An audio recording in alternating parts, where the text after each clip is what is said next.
Good morning, everyone, and welcome to Pro Landscaper TV.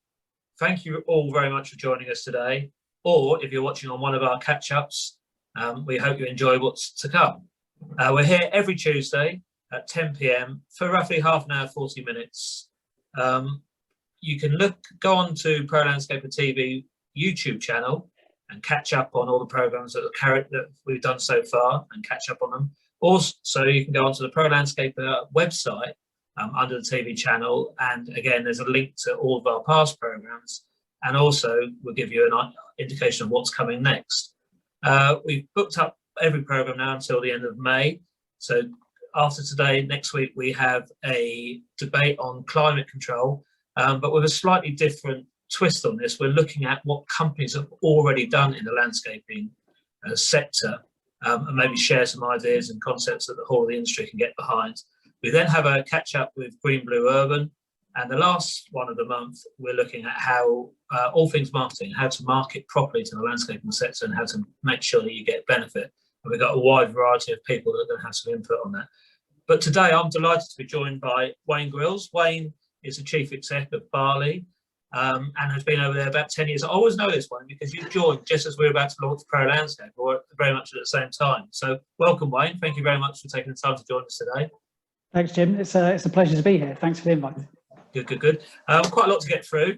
If we just talk very basically about, or generally about the COVID and the effects it had on Barley, its members, and how you reacted to it, and are we seeing some light at the end of the tunnel now? Yeah, well, what a journey. I think, yeah, we got the announcement, was it 23rd of March, I think, from Boris.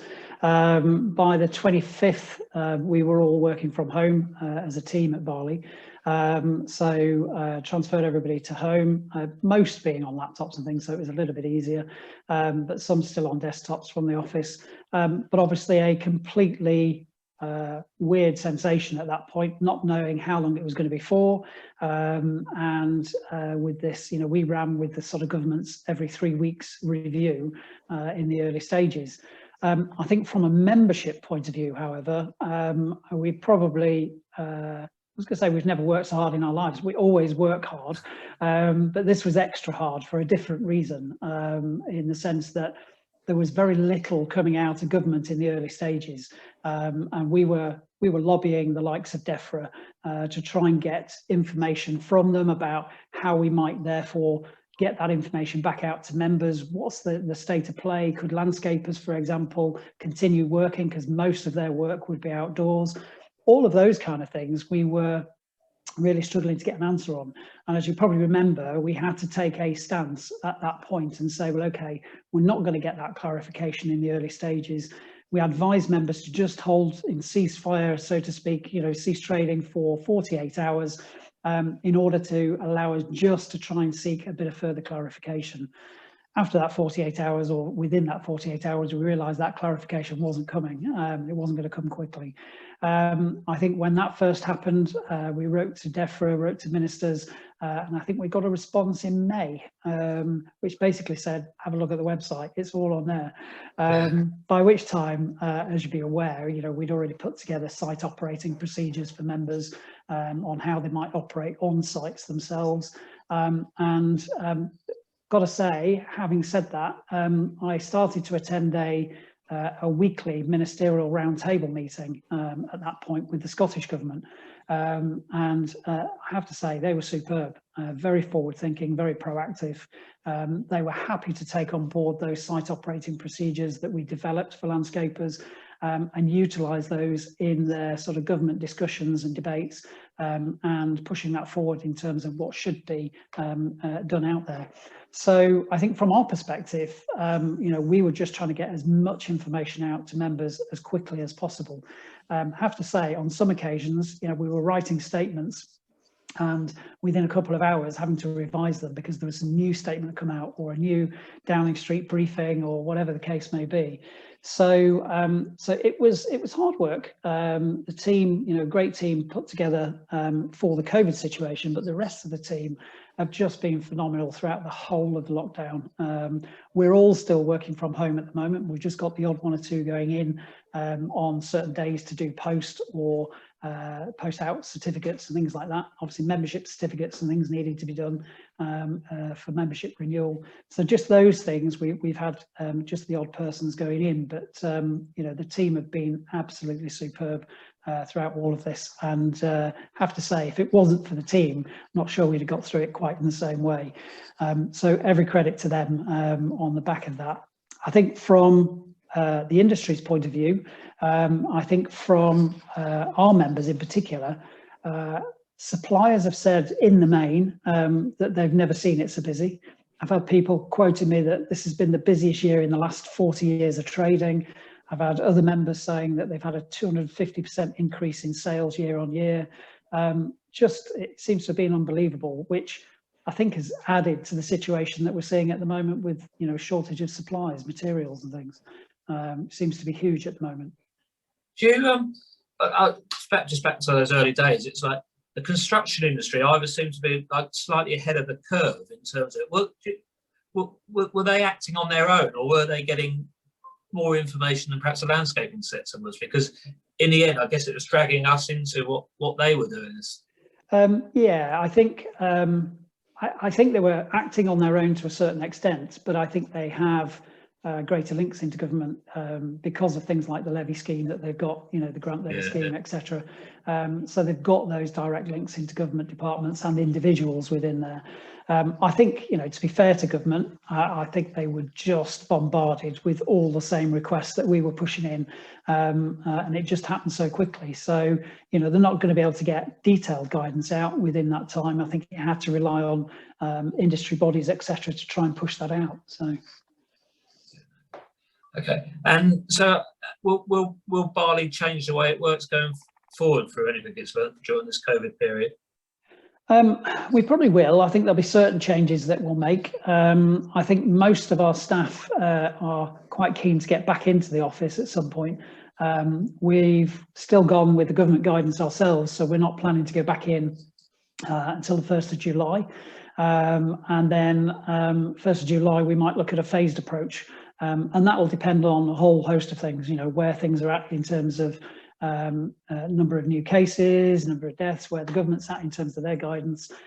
It will also depend on childcare and what's happening with schools, and you know, that's all been thrown into disarray, as I well know myself, from that perspective. So, you know, childcare has just been horrendous for some, and I think what we've had to do is we've had to allow staff that sort of flexibility in their working patterns, and so look, you know, if you're having to do childcare throughout the day and you're having to do online lessons, if you can do that, then we're happy if you're doing your work a bit later on in the day, either when the kids have gone to bed or whatever the case may be, depending on how old they are.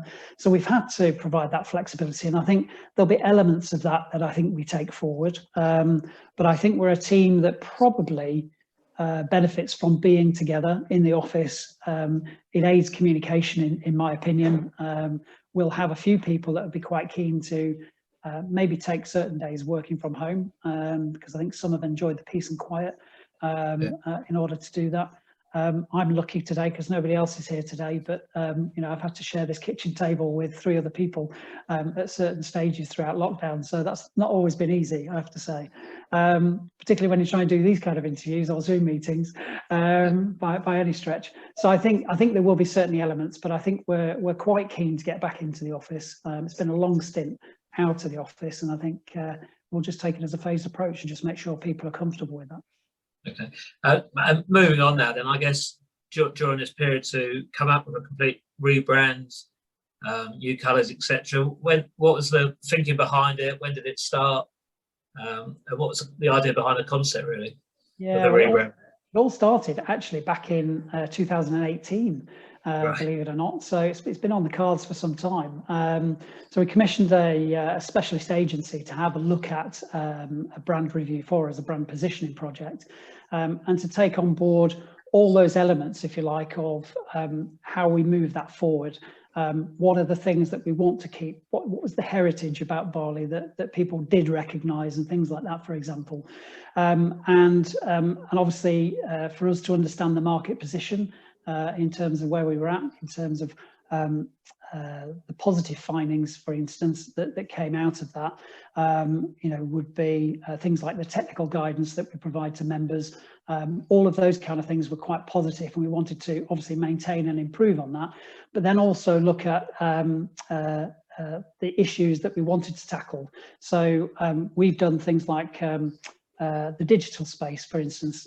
We've been trying to tackle for a long time, but actually that's been part of the rebrand and part of the whole gambit moving forward as well. So I think, for us, it's been a complete piece of work that's taken quite a while, but in the process, we've had to understand ourselves in order to move ourselves forward, to better represent members, to make sure that we're doing the best possible work for them and promotion for them as well at the same time.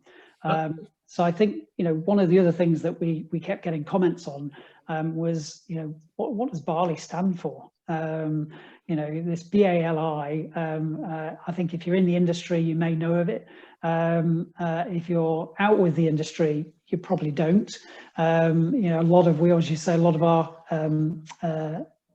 customer clients, so to speak, or if you like, member clients, would only know of Barley perhaps if they've had a problem with a builder or something, or all of a sudden now they want a landscaper who can do it properly and this sort of thing. So then they turn to the trade association rather than doing it beforehand.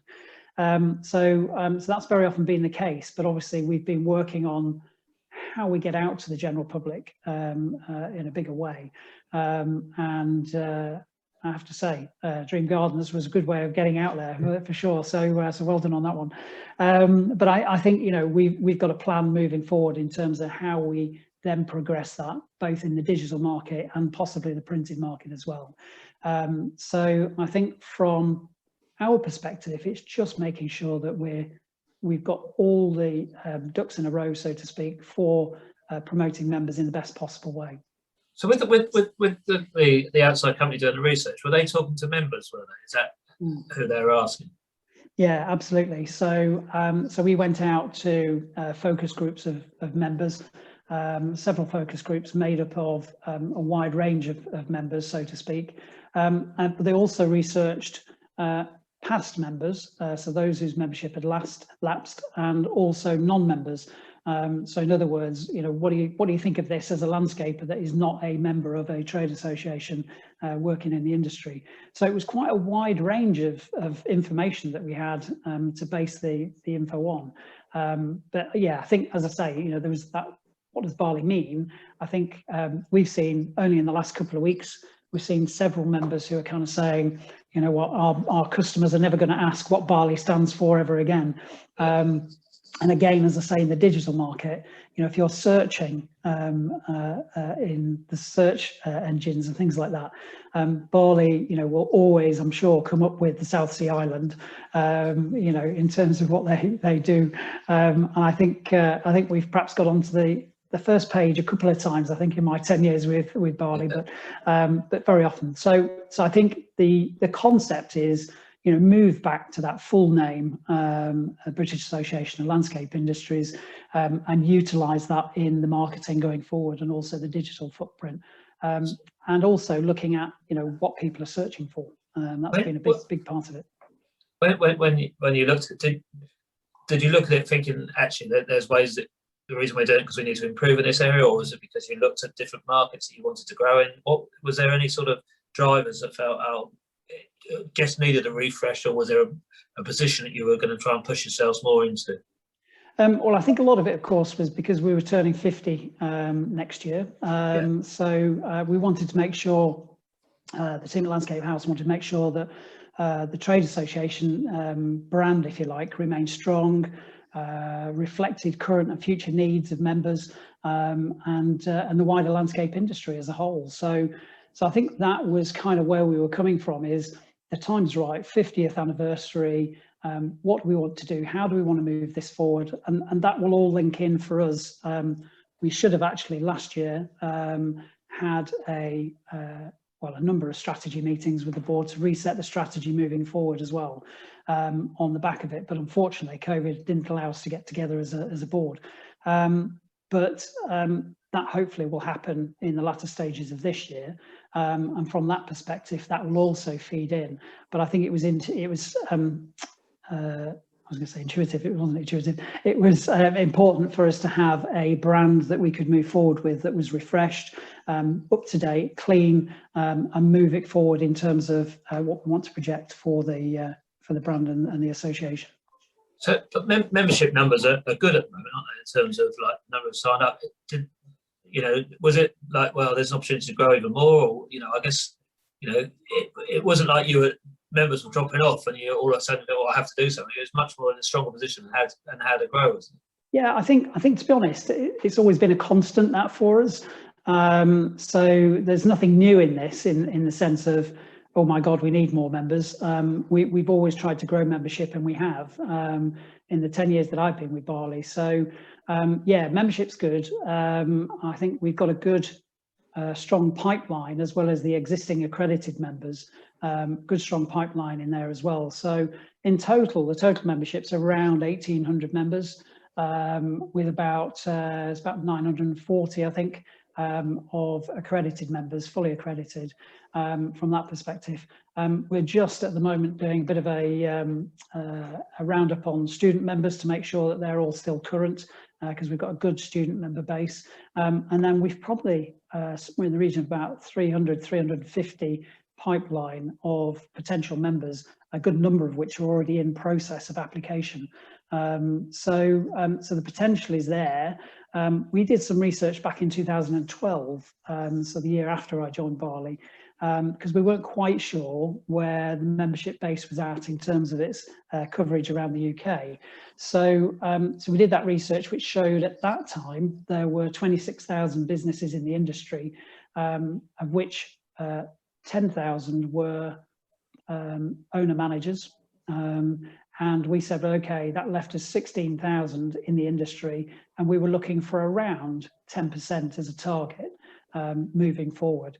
So ultimately, you could say that's what we're working to. We'll see what the new strategy comes in with, but those were the original figures, and yeah, we've managed to keep a positive net number of members each year, and keep moving that forward. So, so that's always been good, and we've reduced the attrition rate of members, those that we've lost considerably in the last 5 or 6 years. I think we've worked really hard on that. So so that's been really good for us, actually, and obviously just builds a strong membership. I don't think we're ever going to want 16,000 businesses in membership unless it becomes legal, that you have to be registered. But I think because I think what then you do is you almost water down to a certain extent the USPs that people have got by being a Barley member in the first place. Do you find that the membership's needs have changed? Always change, yeah, hugely. So I describe it as a roller coaster of membership. So I think when I joined back in 2011, members were still at that point coming out of the recession, 2008-9, and we're still talking about lead generation. How can we get more leads to try and build the business? Fast forward a few years on, we're turning God knows how many away per week. Don't want any more business, thanks. So I think we've never positioned ourselves as a lead generation service. We always talk about promoting our members, absolutely, but we don't talk about generating leads, albeit what we do does generate leads without a shadow of a doubt. If we look at the stats on the website, the number of pages that, member pages that get hits, all of those kind of things, and unashamedly, I'm going to put a call out now to any member that's not updated their member page, because that that is what brings the business in. People are viewing those fuller profiles much more than they do just a standard text-based profile. So yeah, I think our aim has always been to grow membership. That was what I was brought in to do, and we've done it. We never really said this is the ceiling, this is where we want to be, quite in the same way. But I think it's interesting to see how that's grown in the last 4 or 5 years in particular. So yeah, it's good. Okay, and in terms of it's all launched from April the 1st. Any sort of feedback? And I guess everyone needs to change their branding, their vans, etc., etc. Is there a period of time when they're allowed to do this and update themselves? Yeah, I mean, obviously we've done everything pretty much straight away from the 1st of April. There's just the odd few bits and pieces that we're just tying up now. But from a member's point of view, we also recognise that it probably wasn't the best year to do it, but we couldn't not do it. I think moving this forward, it would be wrong not to recreate that brand and have a look at how that moves forward, because we'd almost be doing a disservice to members by not doing it in that same way, especially when a lot of the legwork and a lot of the cost has been spread over that 3-4 year period anyway. So there's no big hits in that sense. But I think from our point of view, members will have until December 2022 in order to make those changes. So we've kind of extended that period of time just to allow people that bit of time saying, okay, you know, it'll be on your next stationary run, or, you know, if you're changing vehicles. I mean, we've got the vehicle stickers, but we're appreciating that some members have their vehicle sign written, for example. So, you know, it just allows that bit of comfort, really, comfort time to be able to do that and make those changes within a sensible time frame. And I guess the overdriving thing is, if you research the market, a year's time, 2 years' time, people would understand what Barley was and what the letters spell out. Well, that's the intention. I don't know whether it will necessarily go back to Barley as an acronym in that quite in the same way. It will get used without a shadow of a doubt. You know, it's easier than using the full verbal aspect of it every single time.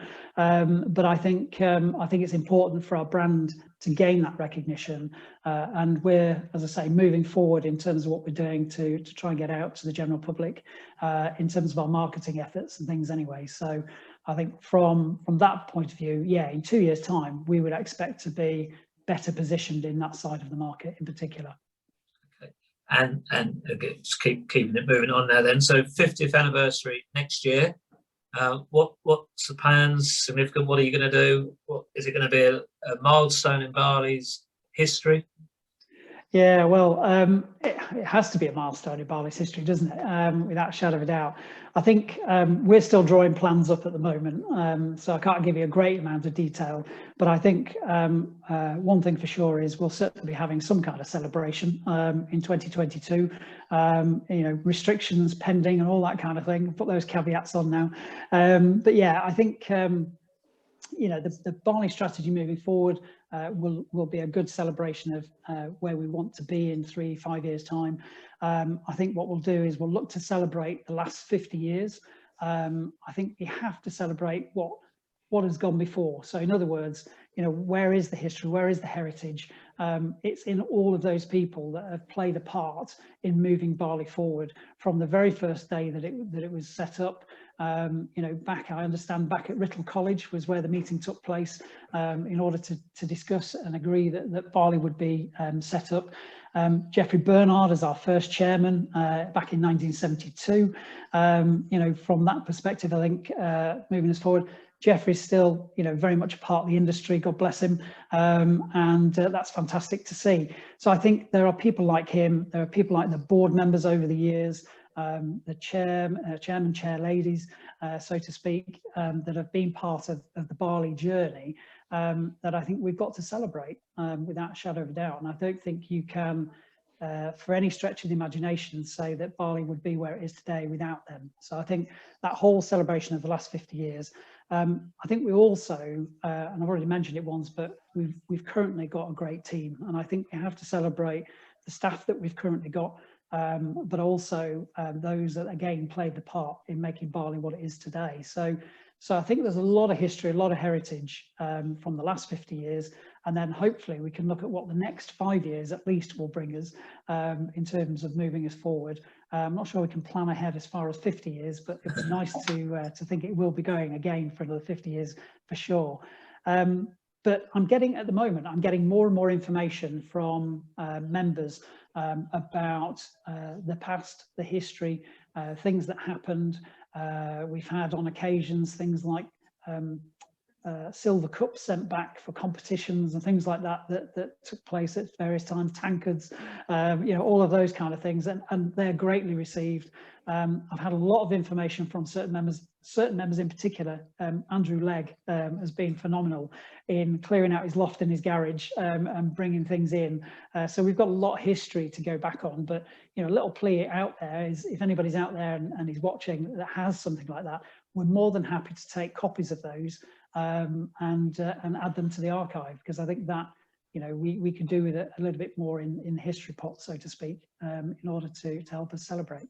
So yeah, it should be a great year, to be honest. You know, I'm looking forward to it. We'll do, as I say, some kind of celebration, whether it will follow the same format as the 40th, I'm not quite sure. But I'm pleased to be here 10 years later, saying I'm here doing the 50th, without a shadow of a doubt. And I'm one or two of my colleagues who didn't expect to be here. Again, I'm sure I'm quite happy to be involved in that coming up. Is there a significant date? Was there a single date that Barley came to life, or was it a period of time? Yeah, don't quote me on this right now, he says on live TV, but I think there was an April date from memory, but I will need to check that. So okay. Yeah. Okay, and I guess just other things that keep coming up at the moment. The Barley Chalk Fund, it's changing the way it's going to be, or rewarding and promoting itself, or has done. Yeah. So again, this is something that the trustees have been working on for must be last 2 or 3 years now, in terms of reviewing their strategy for moving forward, reviewing the trust deed in terms of what they're capable of doing, all of those kind of things. So again, they've been looking a little bit like Barley has been doing, been looking at the governance aspects, you know, to get the internal bit right first, before it then started to push out. Barley Chalk Fund and the trustees have been exceptionally supportive of Go Landscape from that perspective, and you know, part of what we've done has been supported by them through grants, etc. as well. But at this moment in time, the new way forward in terms of trying to raise further funds is to have this Barley Chalk, the Chalk Fund Champions, which they've just launched, the bronze, silver, gold champion membership, so to speak. And that will support an awful lot of what they're doing through the likes of Go Landscape, through, you know, they've been running for many years now, the Student of the Year and National Student of the Year competitions through the colleges in the land-based industry as well. And all of those funds will help support that. And it will also help support things like the enrichment programs that Go Landscape has been running. So Steve Ensel, our education officer, has been responsible for making those connections with the colleges. And this is all about giving students industry tickets to come out to employers with and make them more employable at the end of their college course. It's the areas, you know, and I know a lot of people give colleges a bit of stick, but actually colleges have, probably rightly so, followed funding routes in order to maintain their college and survive. But actually, unfortunately for us as an industry, I believe anyway, that has resulted in a reduction of courses, a reduction of tutors in those colleges with the specialisms, and therefore we've seen a reduction of skills ultimately coming out of the courses as well, from that point of view. So I think from our perspective, you know, we're saying, well, okay, look, we'll get in there, we'll organise for these training sessions to be run, we'll produce the certificates for these people to take out to their future employers, and make them more employable at the end of it. And that hopefully addresses one of the areas that we've been talking about for many years, which is this skill shortage within the industry. I think there's two things for me. There's a people shortage and a skill shortage. Yeah. At the moment, we're finding people, but we're also finding that some of our members don't necessarily want the unskilled people, and not to train them up. So, you know, I think we've got to be careful about what we're asking for as an industry. I think when people have said, we just want people, we can train them, that doesn't always play out, I think, in our experience of running Go Landscape. I'm going to come back to that. Just stay with the Chalk Fund, because it feels to me, I guess, that there isn't enough promotion. Do you believe enough people understand it, know what it's about, know how to get involved? Probably not, but that's part of their strategy moving forward as well, is about how can we get that message out. So the trustees have been working hard on that to make sure that, as I say, internal governance was good to begin with, looking at how they might have, if you like, this Chalk Fund Champion product area that they can promote and push out. But then obviously their biggest want is to continue promoting the good work that they are doing, which is excellent work, to be honest. So I think that's, we can play a part in that as Barley as well. And I think, those that are now becoming Chalk Fund champions, of which I understand there's a good number already signed up, I think will also play a part. So I think, it's just, again, expanding that social media reach, isn't it? Without shadow of imagination, in order to get that message out there about the great work that they're doing. Yeah, because it's a very good thing, isn't it? And it's something that, once people understand it, know about it, are quite proactive and quite supportive of it. It's just trying to get more people on board with it. Both people that can benefit in terms of the training, as well as companies that can support and help push it. Yeah, and I think it's one of those catch-22s, isn't it? They had a pot of money that they were trying to maintain many years ago. They'd spend some, excuse me, we'd do a collection at Barley Awards, that would top that back up again.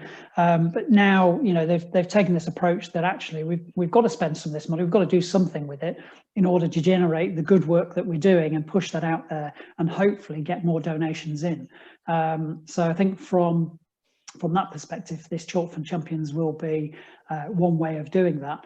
You don't have to be a Chalk Fund champion to make a donation, but obviously it also provides a bit of recognition for the business that's making that contribution as well. So yeah, I mean, they're doing great work, to be honest. Just going back to Go Landscapes and the colleges, as I'm sure you're aware, we had 3 colleges on last week to talk about, and I think overall there was a very positive feeling about Go Landscape. And there's a couple of areas that I felt came up about. One was the consistency and the drive and how it's going to continue to grow and develop. And it was where it sits comfortably with the colleges. And, it's a bit like, well, we'd like them to do that, they'd like them to do that, but never the twain should meet kind of thing. How do you feel about that? How do I feel about it? I think probably some of those colleges probably need to come and talk to us a little bit more, is probably how I feel about it, if I'm truthfully honest. I think, Go Landscape we launched in March 2018. We had a fairly lengthy pilot before that. So, it's here and it's here to stay without a shadow of a doubt. It was one of the commitments that we made to members in the year that we increased membership fees. It's still here, it's still doing great work. I think Steve went out as education officer last year to careers advisors, here's one example, and pushed the message out to say, this was just before lockdown, unfortunately, but we're here, we can provide advice to schools and colleges, etc., to their students. We can get ambassadors, which we've got over 70 ambassadors on the register with Go Landscape, and we can get those ambassadors to come out and talk about our experiences in the industry, about how to get into it, about how you can move about within it, the career pathways and things like that. So, and whilst Go Landscape is focused about landscaping, it also has to have a wider remit in terms of horticulture in general. So we promote landscaping as a great career choice, but we also talk about the career pathways in horticulture in general that you might take, which we very often quote. You might start as an operative in landscaping, but actually the world is your oyster. You could work up to be a soil scientist or agronomist, or those kind of IST type roles that come about. So I think from our perspective, I think we're very much here to stay and moving that forward. And I think, the plan is now we've again got a strategic working group that's been doing phenomenal work in trying to keep this fresh and keep it moving forward. It's actually been recognised, Go Landscape has been recognised by many in the industry, and I've seen it in writing as well, as the only careers initiative which is currently active. There's others that have been and gone, others that are still trying to get something going, but it's the only active one, and it's one that I usually, when I'm posting things on LinkedIn, for example, I say it's real people making a real difference, and that's exactly what it is. It's not just a website, it's not just a portal. The website's there for help and support, we link people into that. But actually, the real bit that makes the big difference are those ambassadors going out, Steve going out, etc., into these careers environments and talking about what it is we do as an industry, and just opening up the whole world to those youngsters and career changers, which seems to have been a big one in the last couple of years for us as well. So do you think the colleges need to be more open and more accepting and work better with it, or I guess what one size doesn't fit all, maybe some are, but would you expect more from the colleges in helping and promoting? Yeah, absolutely. We offer a free membership for their students, so they can link in, they can get that communication channel, they can get Landscape News Journal quarterly, all of those kind of things, access to the website, members area, all that kind of stuff goes with that, and that's free from that perspective. So why wouldn't you promote that? It's a great information system that they've access to. I think for me, yes, colleges should be a bit more open. I think Steve has on certain occasions struggled to get to speak to certain colleges. On others, he's been, they've been very accepting of what it is we've done. We've worked very closely, as I say, on with at least 4, if not 5 now, on these enrichment programs.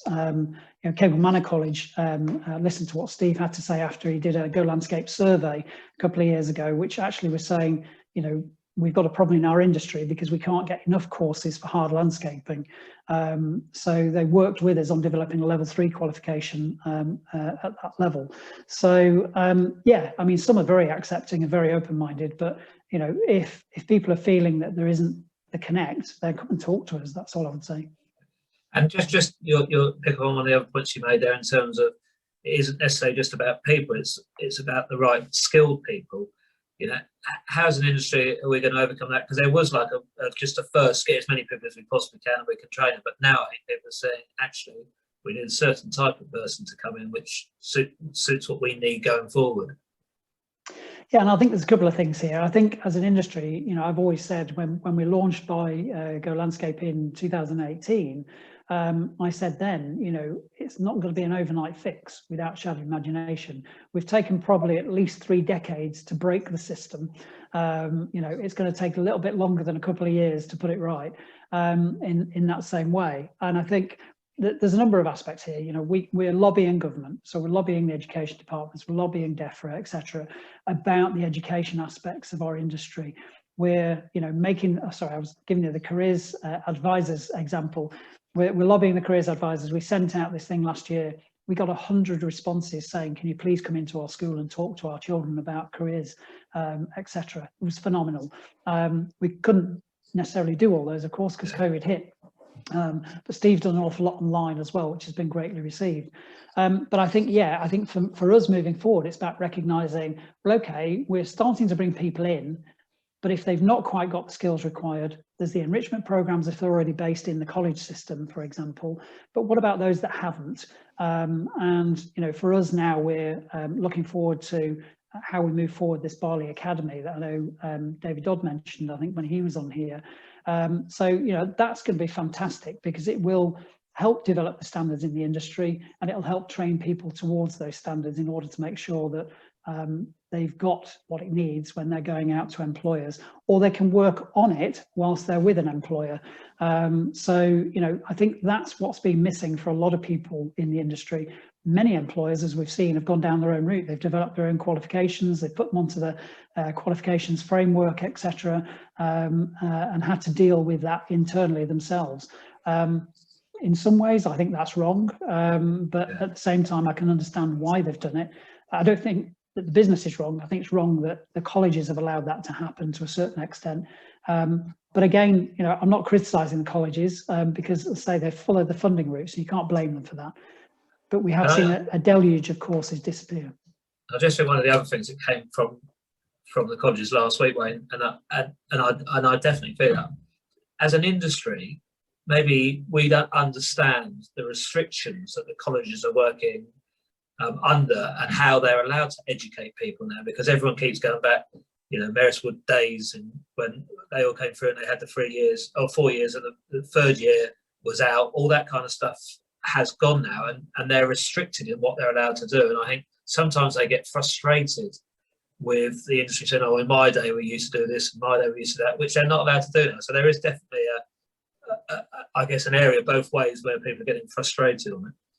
Yeah, and I think that's why I'm saying come and work with us, because there are areas that we can help and support in. So, as I say, these enrichment programs, it's about bringing people in to develop, not develop training courses are already there, but to deliver training courses to those students to make them more employable. Why would you not want to do that? It just makes somebody that's coming out from your college, better in the employer's eyes and more likely to approach.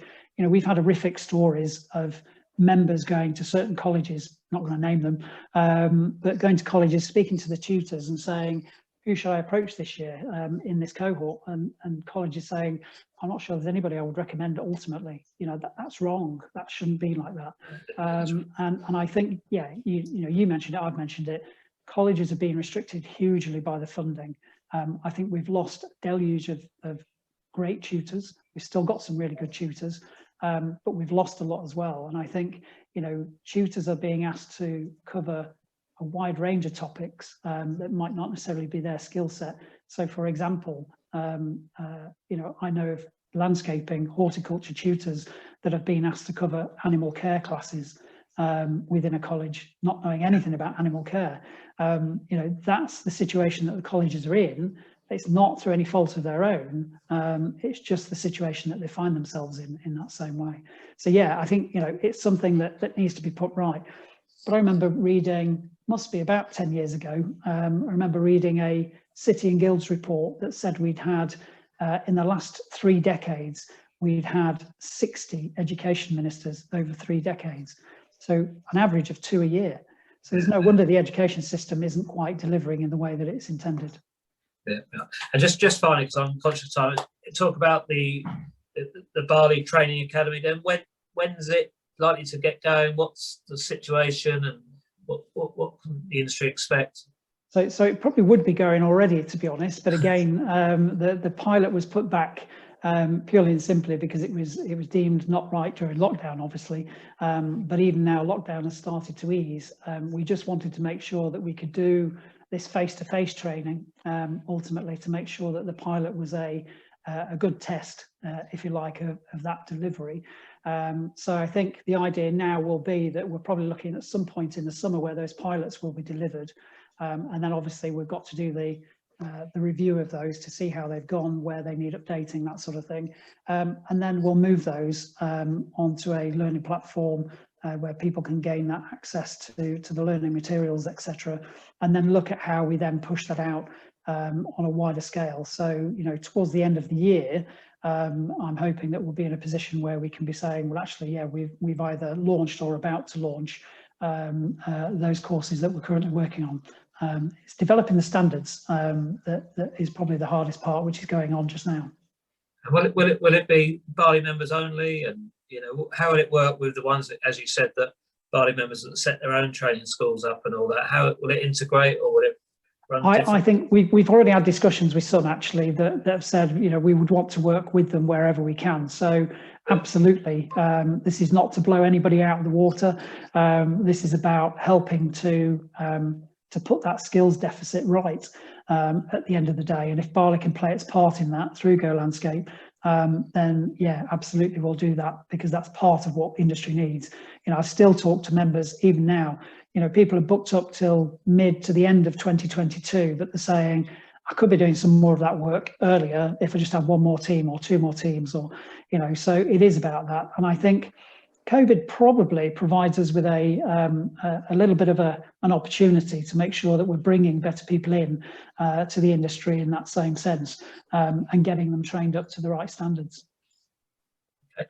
And then I guess we're running out of time on that. So, but if people want to be involved, and if people got ideas on how they can help on that, is there a funnel that they should be going through? Yeah, absolutely. Probably best contact Steve Ensell. So Stephen.Ensell, Stephen is a PH. So Stephen.Ensell, Ensell, Stephen.Ensell at Barley, bali.org.uk, and just give them an email and say that you're interested in getting involved in whatever shape or form, whether it's about understanding more about it, whether it's becoming an ambassador, anything like that. Steve will coordinate that from the early stages. So yeah. Lovely, excellent. Thank you very much, Wayne. Really appreciate your time and your directness, and I think it's really, really good. Congratulations on your 10 years in the thank you. hot Likewise. seat. Yeah, and enjoy your 50th anniversary next year.